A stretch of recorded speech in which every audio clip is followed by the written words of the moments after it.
Hey guys, Gary Box here. Hello. I'm going to talk to you today a little bit about just simple framing. A lot of people seem to be afraid of this, and it's really not that hard. So our environment here is, I've got a counter that I made. It actually has carpet on the top, which is perfect because you won't scratch your frames moving them around or anything like that. And then let's go through some of our basic tools. The first and probably one of the most important things we have, this is a Logan point driver, and we'll show you what this does. This actually takes little bitty flat, I don't know how well you can see this, little bitty flat pins, and this actually like staples in your print into the frame, and we'll see how that works in just a moment. This is available on Amazon. I'll try to include a link in the comments or in the description for you so you can find one of those. The second thing is a Scotch ATG gun. It puts down like a strip of double sticky tape type of stuff, okay? This is very good. This is also made by Logan, and this is called a dust cover trimmer. This helps cut the paper on the back. It's really fast and easy. You can do this with a razor blade, but this is just so fast and easy. It works really well. We use a small drill. And other things that we might use would be a small hammer and an awl, or a pokey thing. So AWL is what that is called. Okay, so here we have our frame. We have our frames come in already joined, so they're just like this, and we don't really have to do anything to it. All right, so we have our frame. We order most of our prints from our lab, from American Color Imaging, and they're all mounted already, and they are coated with luster. So we don't use glass on a normal basis. The luster is going to give some UV protection to the print, and it's already mounted. So this makes it so easy to frame. We're going to take our print. We're going to just set it down into the frame just like that. Now here's your little framing point gun. You put this right up against the edge, and you click it like a staple gun, and so it drives in this little flat point right there that holds the print in really tight. So we're going to take this gun. I'm going to hit my four corners first of all.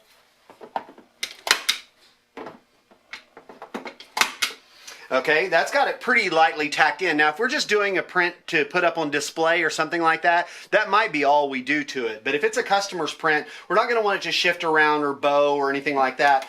So I'm going to put one of these little guys about every 4 inches all the way around.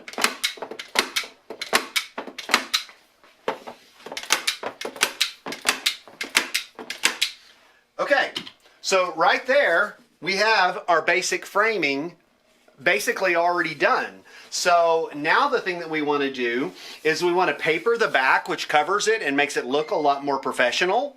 So this is where our ATG gun comes in. So I'm going to take this guy and put it right here, and I'm just going to run this down the frame, one side, two sides, three sides, and four sides. Okay? Now we have a roll of big heavy black craft type of paper here, so we're going to set that down, press it on. Now this is actually called a dust cover in framing, and its real purpose, especially if you have like a matte and glass, and I did a really crappy job there just trying to hurry for the video. I got a wrinkle in it. I'm not going to bother peeling it back up and doing it again. But if you have a matte and glass, this seals out all the dust and keeps any dust from getting in. When you're working with an open-faced print, really the only thing it does is make it pretty. Okay, so we've got that stuck on there, and I'm going to just slice this off with a razor blade or tear it.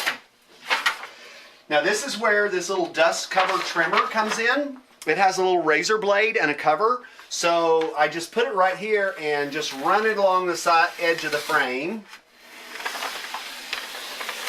and it's going to cut my paper for me at a nice fixed amount. And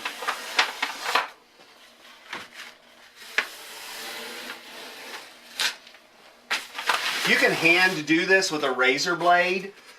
This just makes it a little faster and a little easier and more consistent. And then we can peel this off.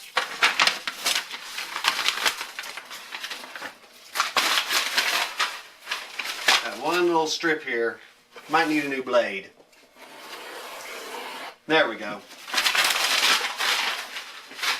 Now, basically, we're ready to put our hangers on. You have multiple choices for your hangers on the back. You can go old school and do the wire if you want.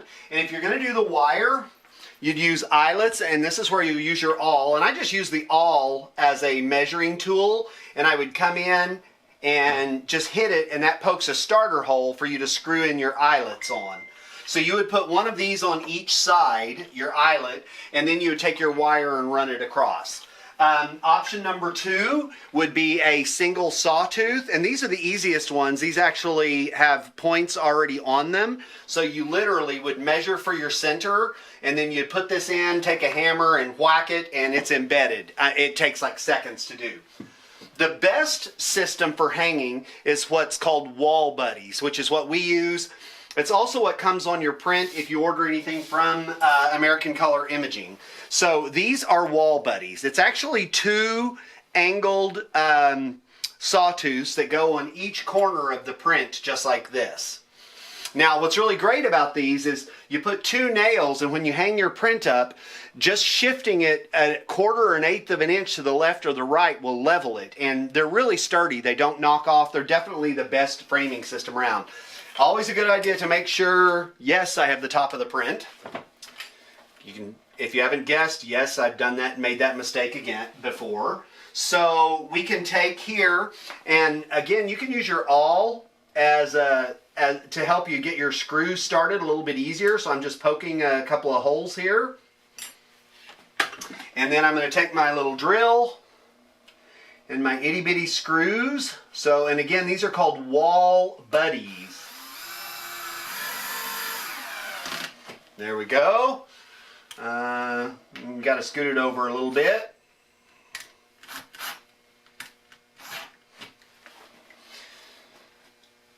So each of these is going to get 3 little screws.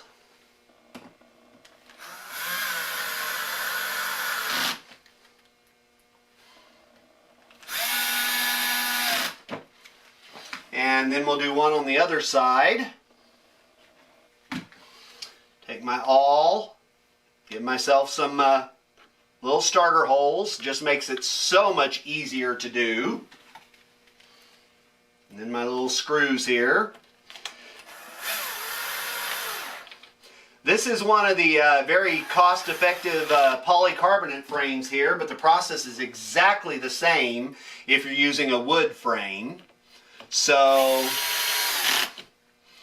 we're going to put our 3 screws in. Now, the bottom edge will rest up against the wall, so we use these little felt pads, and they're self-adhesive, so we're going to put one of these in each corner so that your frame doesn't rub up against the wall and mar their wall any.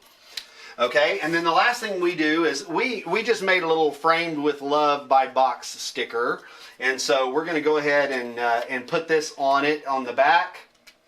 It's also got our contact information, so you know you can have that on the back of your print, but if you cover it all up, they won't be able to see it. So we kind of just made a label and we print those ourselves and stick them on. And voila! That's all it takes to frame your own work. Reality is, they're gonna need a frame for these portraits. They're not just gonna take them home and thumbtack them or staple them to the wall. So they might as well buy the frame from you, and you get to turn a little bit of profit from it. So if you guys have any questions, you can post them in the page underneath, and I'll try to answer them. We've got several framing experts in here as well that might be able to answer some of those questions for you. So I hope that, guys, helps you understand that framing is not hard. It's actually pretty darn easy, and you're not looking at a massive investment of all the tools that you need. Well, not counting the drill, which you might already have, but the point driver and the ATG gun and all that, you're looking at maybe $100–150 startup equipment to get yourself going. It's really not that bad. So I hope you guys have a great day. Bye.